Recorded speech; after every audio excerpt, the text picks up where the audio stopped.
Bonjour les amis, j'espère que vous êtes confortablement assis pour continuer de décrypter notre code spirituel VIP. Et à titre de rappel, VIP c'est V, donc comme vision, I comme inspiration et P comme provision. Donc c'est un peu le secret de la réussite, ce qui a fait les grands héros de la foi d'autrefois et qui, je l'espère, pendant cette série, pourra faire de chacun de nous aussi un VIP dans tous les domaines de notre vie et premièrement dans le domaine spirituel. Donc aujourd'hui, nous allons continuer d'évoquer notre premier volet, donc le premier élément de notre code, c'est-à-dire celui de V comme vision. La question donc était déjà comment est-ce qu'on peut identifier sa vocation, comment saisir la vision de ce que nous sommes réellement, de notre véritable nous-mêmes. Et donc à notre dernière méditation, nous avons évoqué la dimension spirituelle, c'est-à-dire notre position en Christ. Nous voulons donc aborder aujourd'hui cette même vocation, cette dimension de la vision, mais dans le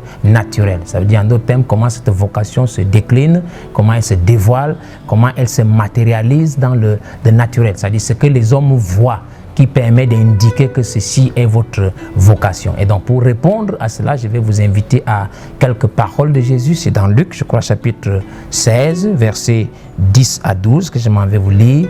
Et il est écrit, celui qui est fidèle dans les moindres choses, l'est aussi dans les grandes. Et celui qui est injuste dans les moindres choses, l'est aussi dans les grandes. Si donc vous n'avez pas été fidèle dans les choses injustes, qui vous confiera les véritables. Et si vous n'avez pas été fidèle dans ce qui est à autrui, qui vous donnera ce qui est à vous, point d'interrogation. Donc nous retenons donc deux choses. Il y a la première chose, ça veut dire que quelqu'un doit vous donner ce qui est à vous. Et nous avons vu dans la dernière petite méditation que nous avons faite qu'en fait il s'agit de Christ, donc c'est Dieu qui sait ce qui est à vous, qui vous révèle votre destinée, votre véritable identité. Ça c'est la première chose. Et la deuxième chose, c'est que pour que cela soit manifesté dans le naturel, cette chose-là, cette vocation se manifestera, donc elle se sera libérée pour vous par votre fidélité à ce qui est à autrui. Voilà, c'est ce que un peu ce verset nous traduit. Je crois que c'est assez clair. Nous prenons quelques exemples. Vous avez Josué. Josué était destiné à être le conducteur du peuple d'Israël après Moïse. Mais comment est-ce que cette destinée a été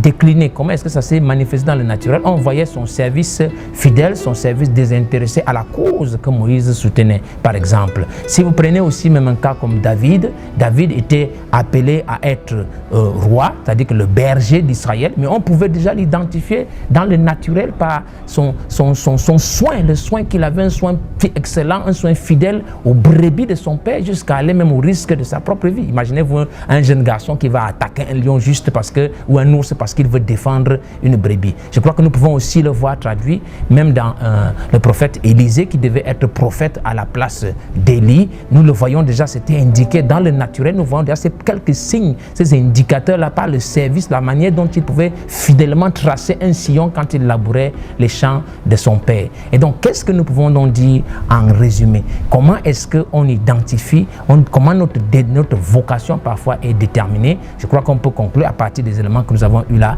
que notre vocation, comment est-ce qu'elle se détermine, comment est-ce qu'elle se traduit? C'est par notre service d'abord excellent, ensuite fidèle, ensuite en troisième partie désintéressé, que nous rendons de façon libre aux autres. Donc notre service excellent, parce que ce n'est pas juste n'importe quoi, un service fidèle, un service désintéressé et un service libre que nous rendons aux autres. Quand nous voyons cela, nous pouvons déjà avoir une indication de la vocation qui est la nôtre ou celle de quelqu'un qui est à côté de nous. Voilà, donc je prendrai juste un petit exemple aussi concret avant de terminer, qui est celui par exemple du mariage. Quand vous allez vous engager dans le mariage et que vous choisissez de choisir votre conjoint, comment est-ce que vous savez que c'est ça que vous êtes appelé, que c'est votre vérité, c'est vraiment votre vie là-bas? Est-ce que, et si vous enlevez par exemple l'attrait physique de la personne, si vous enlevez la condition matérielle, si vous enlevez le prestige qui va tout autour, qu'est-ce que vous restez? Est-ce qu'il y a quelque chose une chose à laquelle vous vous attacheriez? Si vous avez cette chose-là, je pense que vous pouvez déjà choisir et voir si réellement votre mariage